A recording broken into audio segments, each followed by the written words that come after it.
8 бөлім. Бұрынғы жылдары оқу бітіргендермен қоштасу салтанаты гимназия өмірінде бір үлкен дархан мерекедей көңілді өтуші еді. Биылғы жиналыс жетім қыздың тойындай тым жұпыны болды. Жылда жайылатын дәстүрлі дастарханда жоқ, жалынды сөздерді айтылмады. Жастар армансыз тойлайтын ойын-сауық кешеде ұмыт қалғандай.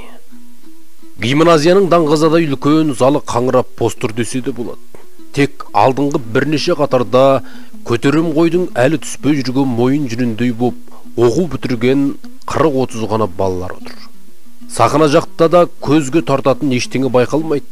Қызылмата жабылған ұзын столда бірнеше мұғалімдер орын алған. Ортада гимназия директоры Нұрбек, оның қасында оқу ісін басқаратын Тұрсын. Екі жетте Шәкен мен Сейітбек, Құрманғали ағайлар. Бәрінің жүзінде бір күңгірт көлеңке бар. Жарқылдап күлмей, қатты да сөйлеспей, бейне өлік шығаратын кездегідей өзара күбірлесіп қана жұпыны жүдеу күйді отыр. Бір кезде Нұрбек орнынан салғырттау көтеріліп, оқу бітіргендерді барлық мұғалімдер атынан құттықтады. Басында дауысы тым бәсең шығып еді, бірте-бірте қатая бастады. Ең алдыда отырған Естай мен Жолбарысқа қарап сөйлеп тұр. Сендер біздің аймақтағы ең үлкен оқу орнын бітірдіңдер, деді ол гимназистерге жағалай көз тастап. Енді өз беттеріңмен қияға қанат қағатын мезгіл жетті. Сендерді білімге саусыған қараңғы халық күтіп отыр. Алған білімдеріңді шен алып шекпен кию үшін емес, тек халық игілігіне жұмсайтын болыңдар. Үкіметті саясатты өзгеру мүмкін, бірақ қарапайым халық қашанда өз орнында қалады. Біздің халық алдындағы парызымызды да өзгермейді, сол қалпында қала береді. Басқа не айтайын, сол халықпен бірге болыңдар. Бұл өмірде адастырмайтын жалғыз жарық шам шырағың сол ғана. Залда шыбын ұшса білінердей жым-жырт тыныштық. Екінші айтайын дегенім, деді Нұрбек сәл ойланып. Оқу үйрену осымен аяқталды. Жеттік, жетілдік деп ойламаңдар. Өмір бойы біліммен, кітаппен дос болыңдар. Бұл білімдеріңнің өте аз екендігіне көп ұзамай-ақ көздерің жетеді. Жоғары білім алу біздің өлкемізде әлі шешілген жоқ. Биыл бір игі талпыныс болып еді. Сендердің іштеріңнен бірнеше баланы Қазақстанға, не Орта Азияға оқуға жібереміз деп ойлап ек. Оның сәті түспеді. Естеріңде болсын, қазір дүниедегі ғылым білімнің қайнар көзі Совет одағында. Сендер қайда жүрсеңдер де Совет елінің өмірлік көз жазушы болмаңдар. Осында қазақ халқы шағын көлісіп өтті. Бірақ ол жер асты арқылы үлкен теңізбен Советтік Қазақстанмен астасып жатыр. Біздің бақытымыздың өз осында. Ата тегі бір, қаны жаны бір, тілі бір халықты ешқандай шекара бөліп тастай алмайды. Осыны есте сақтаңдар, ал жолдарың болсын достар. Осыдан кейін Нұрбек оқу бітіргендерге бір-бірлеп шақырып куәліктерін табыс етті. Естай өзіне кезек келгенде ұстазының қолын алып жатып, оның көзінде мөлтілдеп тұрған жасты көріп қалды. Ағайдың көңілі берік-ақ сияқты еді, бүгін неліктен босады екен деп ойлады ол орнына отыра беріп. Іле-шала Жолбарыс келді қасына. Ол тіпті көңілді екен. Үзіп жүріп жүріп, мұны да бітірдік-ау әйтеуір, деді қолында кішкентай кітапшадан көзін айырмай. Жүрші, осының құрметіне сені сыраға бір той ғызайын. Жиналыс аяқталған соң бұлар көшеге шыққан, бірақ бұлай таман ұзай бере, әдеттен тыс көрініске таңырқап тұрып қалды. Аттылы жаяулы көп халық қаланың шығыс жағындағы тас жолға қарай ағылып жатыр. Қолдарында плакат, ұрандар ұстаған бір топ тіпті саппен тізіліп барады. Естайлар жақындағанда анық көрді. Плакаттағы Қытайдың халық азаттық армиясын қарсы аламыз деп жазылыпты. Бұлар сұрастыра келіп, мектеп оқушылары мен мекеме қызметкерлер осы қазір шәуешекке келіп кіретін Қытай армиясын қарсы алу үшін қаланың сыртына беттеп бара жатқанын білді. Жүр бізде барып көрейік, деді Жолбарыс елеңдеп. Мұндай тарихи оқиға күнде бола бермейді. Естай жолдасының сөзін қимай самарқа үлесті. Екеуі жаңағыдай тағы бір топқа қосылды да бірге жүріп кетті. Шұбырған жұрт қаланың шығыс жағындағы Қарынгүр өзенінің бойына жиналып жатыр. Бұлар қосылған топта сол араға келіп аялдады. Күн тас төбеде шақырайып тұр. Қарыңгүрдің жағасы қалың тоғай өскен шалғынды, көк майсалы құйқалы жер туып. Өз бетімен келген былайғы қаймына халық ыстыққа көлеңке іздеп тал-талдың арасында сіңіп жатыр. Бұл жұрт дегенді қойсайшы, қаланың жарым халқы осы арада жүрдесіде болғандай. Атарбалы күймелі бай саудагер, бақалшы алып сатарлар, балашаға шал кемпір дейсің бе, түгел осын дөріп жүр. Түпкірдегі қалада ішібісіп отырған елге осындай жаңалық керек. Қытайлар келе жатыр деп дүбінгөліп бір талай уақыт өтті. Сол келетін адамдар кімдер? Соны білмек керек. Кеше ғана жауласып көп қан төгісіп, ұзақ шайқасқан екі ел аяқ астынан қалайша дос болып ауыз жаласа қалды. Мұнда қандай кілтипан бар? Келе жатқан қызыл үкіметтің аяғы гаминдаңнан өзгешелігі бар ма? Міне осындай сауалдарға жауап тапқанша жұртта мазақ жоқ. Жаяу жалпылы қала тұрғындарының арасында атқа мініп қоқырайған қыр-қазақтарды көзге шалынады. Көбі қалаға малайдап келген базаршылар шаруасын тындырып керек жарағын алып болса да, келетіндерді өз көздерімен көріп қайту үшін айнол соқтап әдейі тозып жүр. Мұның бәрі де ертең ауылға барғанда бірді-бірге жамап, өсіріп, ұлғайтып, гүлете әңгімелеуге, естіген елді аузының суын құртуға қажет ақ. Сол үшін де тымақтарының бір құлағын жымыра киіп, сөйлесіп тұрған жұрттың әңгімесін тыңдап, ентелеп өліп жүр. Естай төңірекке көз жіберіп, Нұрбектің үйінде жатқан өз ауылдың кісілерін сонадайдан таныды. Ұзақ, Нұрғазы, Бақтияр, Байжұмалар жерге түсіп, аттарының ауыздығын алып, жолдан шеткері көгалда оттатып тұр. Қырға қайтып бара жатқан беттері болса керек, ердің үстінде буыншақ түйіншек бөктіргендер де бар. Әнеугін айдап әкелген бір қора мал екі басы делдеп тұрған ала қоржындарға сыйып ақ кеткен тәрізді. Белбеулерінде байлап алған мыс шәугім, жезғұман, қалай шелек секілді бөлек салақтарды толып жатыр. Бақтияр арқасында шағындау екі терезені беттестіріп таңып алыпты. Сырттарынан қарағанда бейне бір үйді түп қопара тонып келе жатқан жандар секілді. Естай соларды көріп, «Ай, жүр, біздің ауылдың адамдарына барайық», деді жолбарысқа. Бұлар келіп дауыстап сәлем берді. Ұзақ бүгін көңілді күн. Пәледен құтылып ауылға қайтатын болғанына арқасы кеңіп қалған секілді. Амандықтан кейін: «Кел, Естай жан, кешеден бері біздің қасымызға жоламай кеттің ау. Мына қонақтарың қашан келет? Соларды көре көтек деп жолдан қалып тұрғанымыз», деді алдымен сөз бастап. «Сәл сабыр етсеңіздер келіп қалар», деді Естай жымиып. «Сонымен елге бет алдыңыздар ма? Аларымызды алып болдық, енді шәрде жата бергеннен не бітіреміз», деді Нұрғазы. «Амандық болса кешкі салқынмен жолға шығып кетейік деп тұрмыз». «Қалаңды ақшасыз аттап баса алмайды екенсің. Азынаулақ тиын тебенді екі айналуға келдірмей қу саудагерлер қағып алған жоқ Естай жанау», деп Байжұма кеңк-кеңк күлді. «Аллай десейші», деп ұзақ оны қостай жөнелді. «Бұл қалаңда халық осылайша қалайша жан сақтап отыр екен, қодау Алла. Құмырсқаның илеу қой аумаған, ұялмай, қызармай қосуыз жоңышқаға 500 сом сұрайтынын қайтерсің. Көрдің бе, 2-3 күннің ішінде аттардың қаншырдай болып қатып қалғанын?»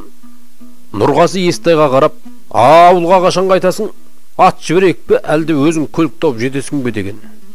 «Аттың қажет емес», деді Естай. «2-3 күнде қызметтің бет алысы мәлім болады. Сосын елге Нұрбек ағаймен бірге шығамыз. Мына жігітте біздің ауылға барып демалып қайтпақ». «Тезетіндер, енді бір жұмадан кейін ауыл жайлауға көшеді.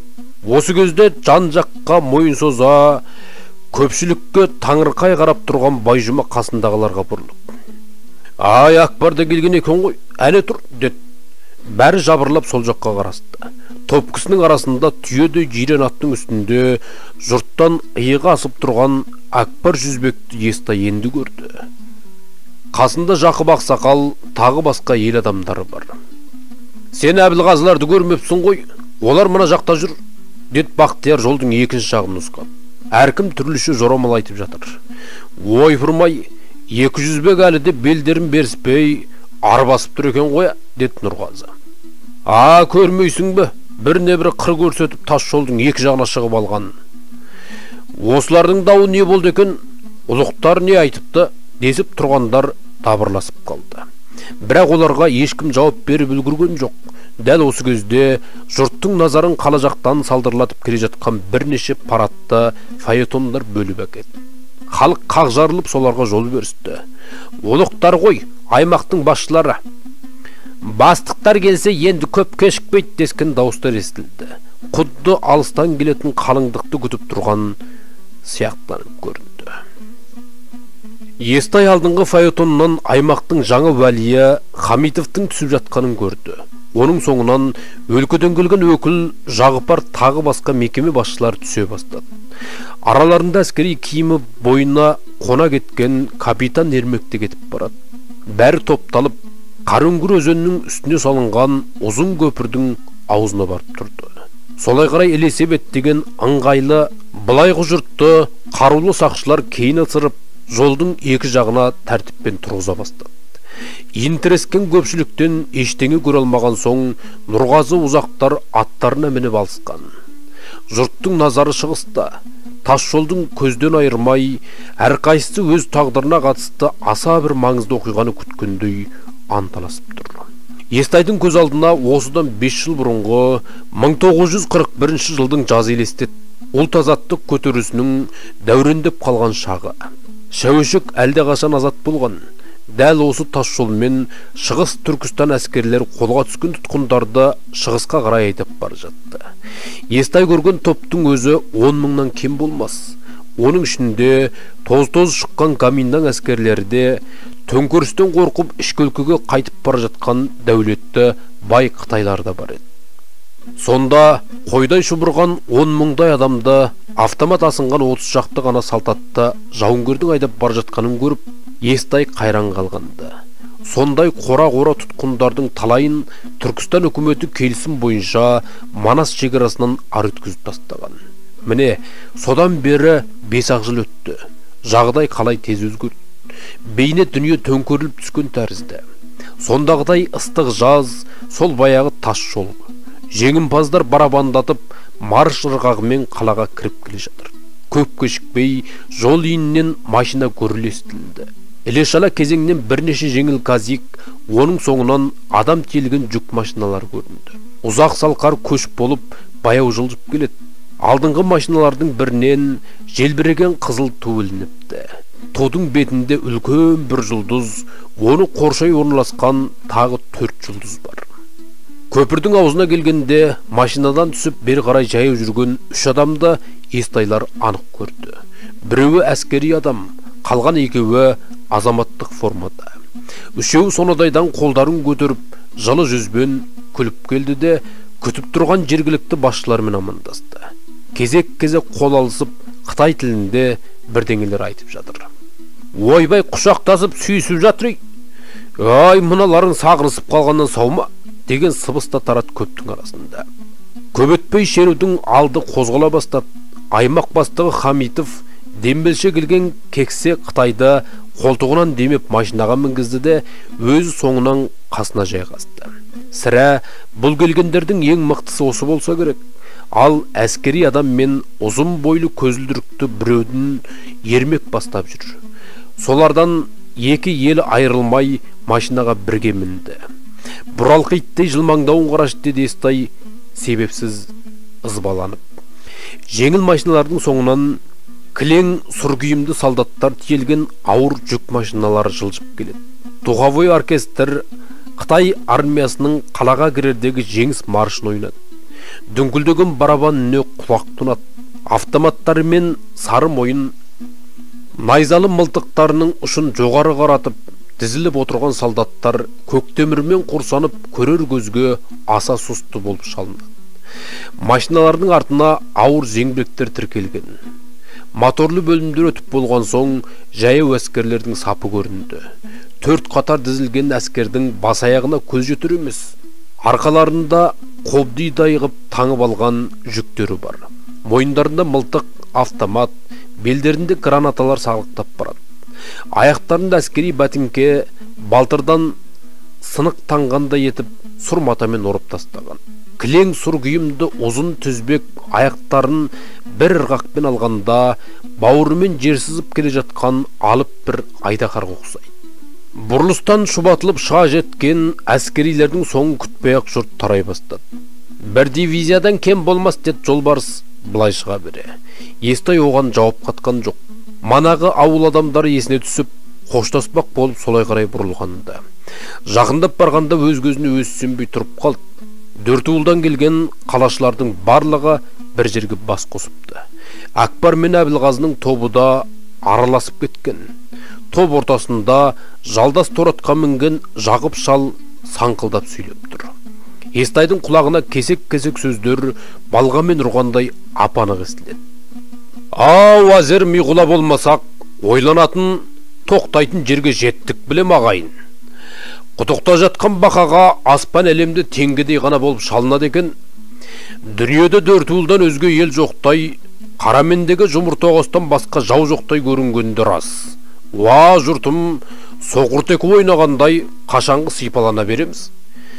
80-ге келгенше сезім кірмей, ағайынның ат озғанша, ауылдастың тай осын деп дүрмекке шапқан, бос сандалған күндер өтіпті. Шыққыр көзім бүгін ғана ашылғандай, анау баса көктіп қалаңа кірген қалың әскер не айтып кетті жаңа? Соны ұққан, түсінген пенде бар ма? Ендігі жерді ашсам алақанымда, жұмсам жұдырғымдасың. Үйелменіңмен үйпайым, жұтамында жоқ өтемін деп кетпедім ме? Қазаққа тау мен дала таршылық еткен емес.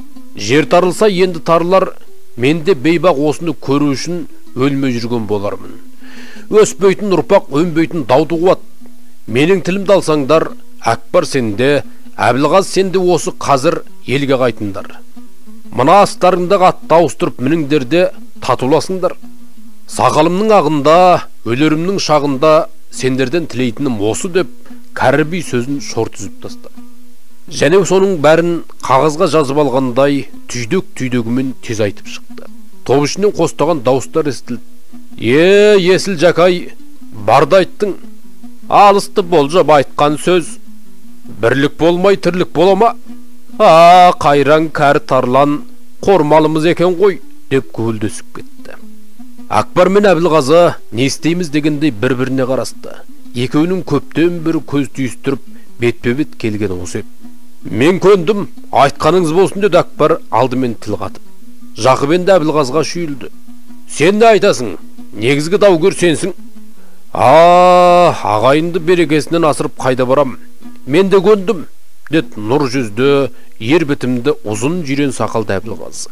Екеуі жалма-жан жерге түсіп, төс қағыстырып құшақтасы да аттарын ауыстырды. Акбардың жиренін Әбілғазы мінді де, Әбілғазының бәйгі көгін Акбар тақымына басты. Бәйгі көкті көптен қолға түсір алмай, сырттан қатты қызғанып жүрген Акбар Жақыпқа да мың бір алғыс айтып, ішінен жымың қақты. Олай болса тараңдар елге, Құдай ақсарбас деп Жақып атының басын бұрды. Естайлармен ат үсті қоштасқан Нұрғазылар тобы да солардың соңынан шоқыта жөнелді.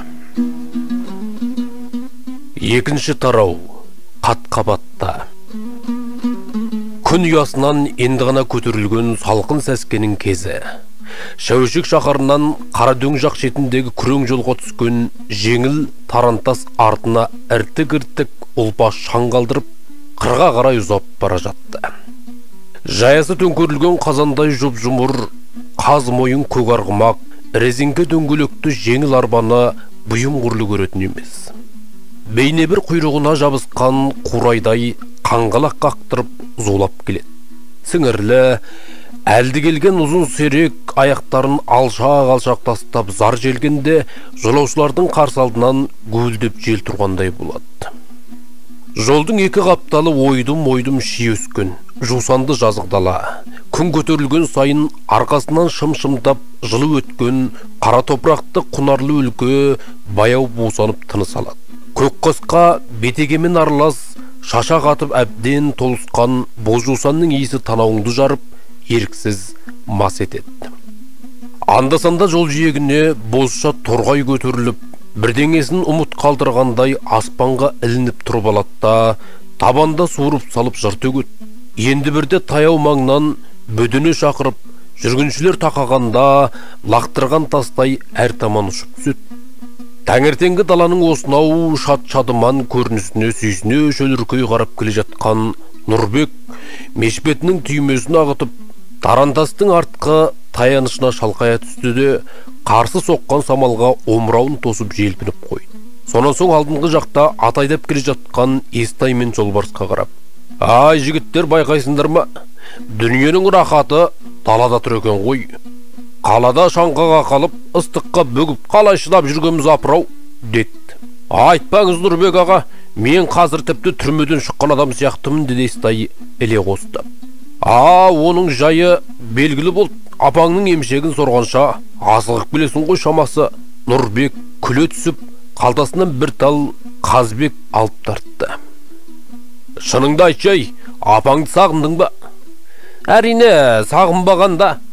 Бәсе, осылай десе керек. Сен түгіл Балжан апайды көргенше мен де асығып келем. Атыңды айдаңқырап қой, күн ысығанша Абдыраның ағынына жетіп тынығайық». Бұлар әне-міне дегенше қаладан едәуір ұзап кетті. Естай мен Жолбарыстың әңгімесі таусылмайды. Екеу қатар отырып алып, Нұрбекке естіртпей күбір-күбір сөйлесетті, ара-тұра жарқ-жұрқ күлісіп қояды. Нұрбек жас жігіттердің сырына ортақ болысы келмей, арт жақта қаракесектің ылдап қойып, өзімен өзі жек отыр.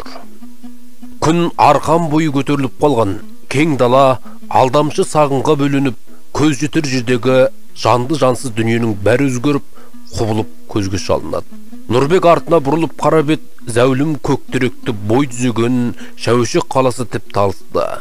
Жер шетінде қалғандай бұлдырап көрінеді. Қала маңында қалып бара жатқан деревнялар, ұйғыр сүбе солаң байларының зайымкелері сағын қоранып, біресе жақындап, енді бірде көз ұшына дейін шегініп кетседі.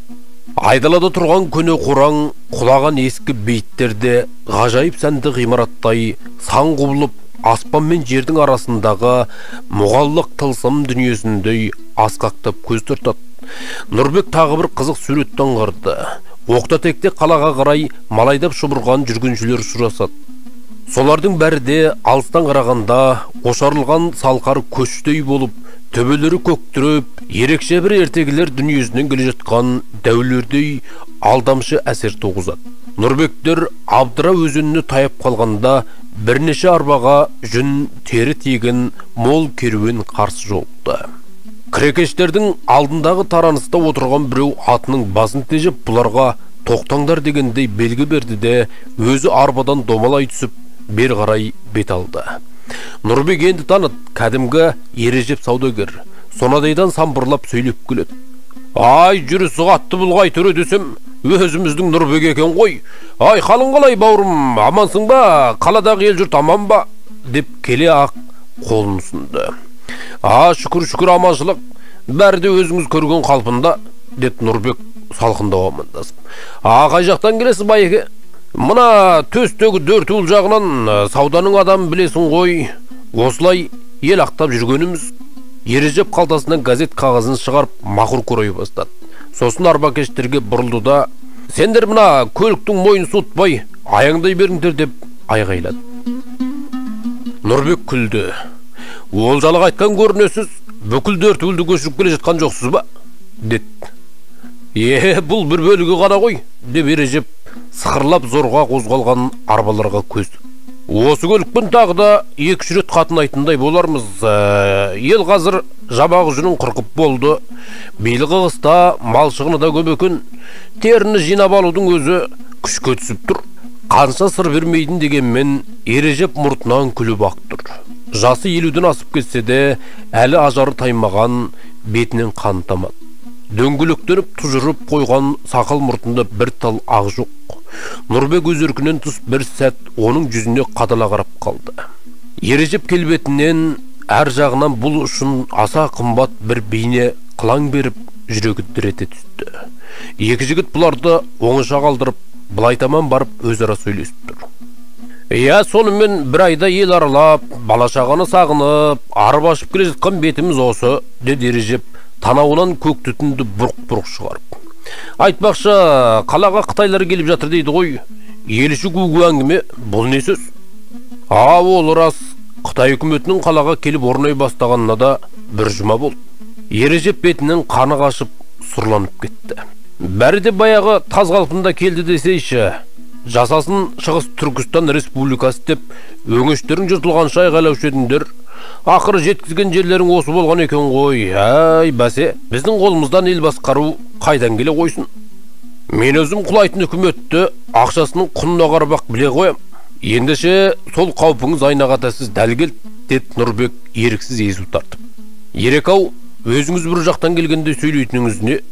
Шығыс Түркістан үкіметі дәурен сүріп тұрғанда, мына өзіңіз не бітіргенсіз? Пайыз іздеп жүргенде найзаның тақалғанын аңғармай қалғансыз ғой сірә.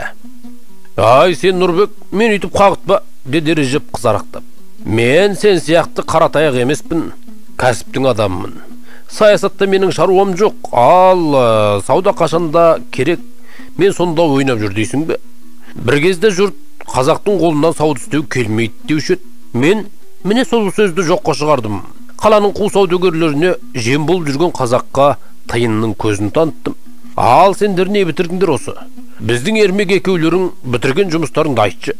Ережеп қарқылдап күліп жіберді. Жырынды саудагер сөзден жығу үшін өзінің туған інісін даямай құрбандыққа шалып тұр.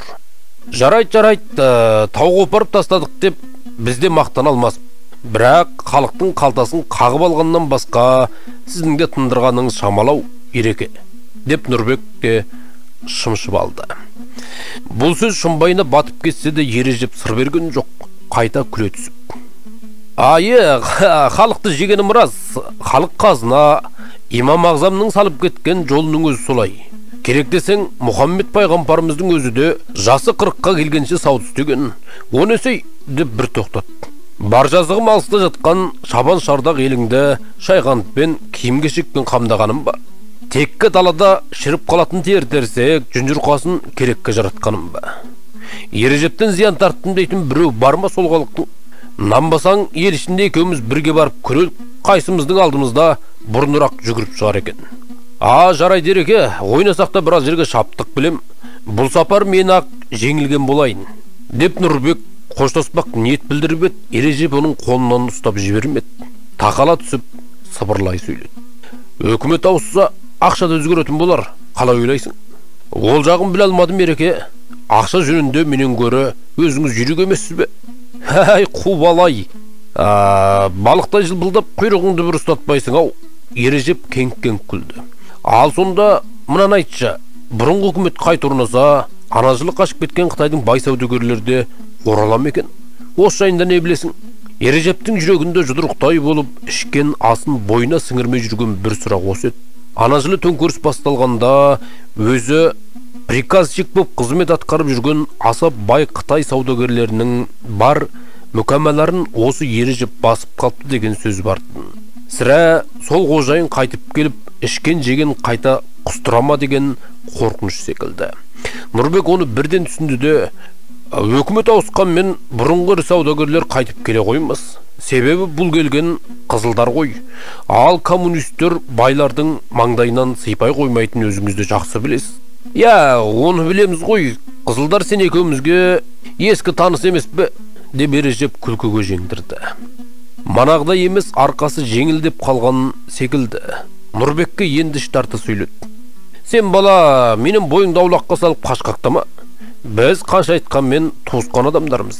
Кемедегінің жаны ортақ дегендей, бала кезімізден нені де болса бірге көріп келеміз. Сонау Тарбағатайдың арғы бетінен дәмейдап мұнда келдік.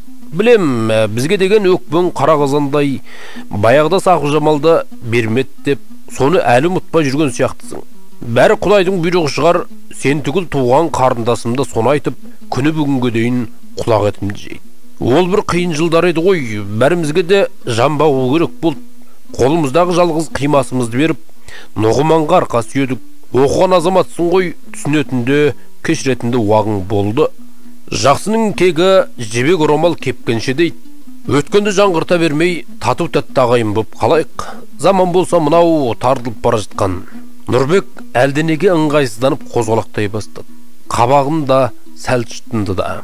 Дұрыс қой Ереке, өзіңіз айтпақшы, өткенді жаңғыртып қайта қоямыз. Рұқсат болса, біз жүрелген деді. Солай ма, сендерді көп бөгедім ау деймін, деп Ережеп қарсыласпай көне кетті. Ал сау болыңдар, Дегенмен менің жаңағы сөзім есіңде жүрсін. Соны айтып ол өзінің арбасына қарай беттеді. Дереу естайларда орнына жайғасып, делебені қағып қалды. Көк арғымақтың мойны суып қалған ба, орнынан созылаңдай самарқау қозғалды да, біртіндеп бөкен желіске көшті. Бөрте жусанды бозғылттала күзгі бұлттай жөңкіліп қалып жатыр. Арбаның артқы таянышына сүйеніп, бейжай отырып қалған Нұрбектің көз алдына жаңағы ережеп көпке дейін кетпей қойды. Қаланың жырынды, әккі саудагері заманның үлкен беталысын болжай алмағанмен, өзіне жақындап қалған қауіп кетірді терісімен болса да сезетін секілді. Кейбір жәндіктер жердің сілкінетін бір апта бұрын сезіп, жарық дүниеге жосып шығады деуші еді. Мыналар да сол сияқты. Нұғымандар мен ережептер енді қайда барып тығылар екен деп ойлады. Ол миығына күлкі үйіріліп. Нұрбек шалқая түсіп, терістік жақта мұнартып жатқан тарбағатай сілемдеріне көз жіберді. Орқаш-орқаш тау сеңгірі алыстан қарағанда бүйірін күнге қыздырып, шөке түсіп шөгіп жатқан бір алып жануарға ұқсайды. Дәл орта тұсында нардың жалғыз өркешіндей тік көтерілген етікші шыңы мен мұндалап оқшау тұр. Нұрбек жас кезінен өзіне таныс жайлау қоныстарды мөлшерлеп келеді. Сонау көлбеп көрінген Қоңыртау Қаражал Бөкенбай.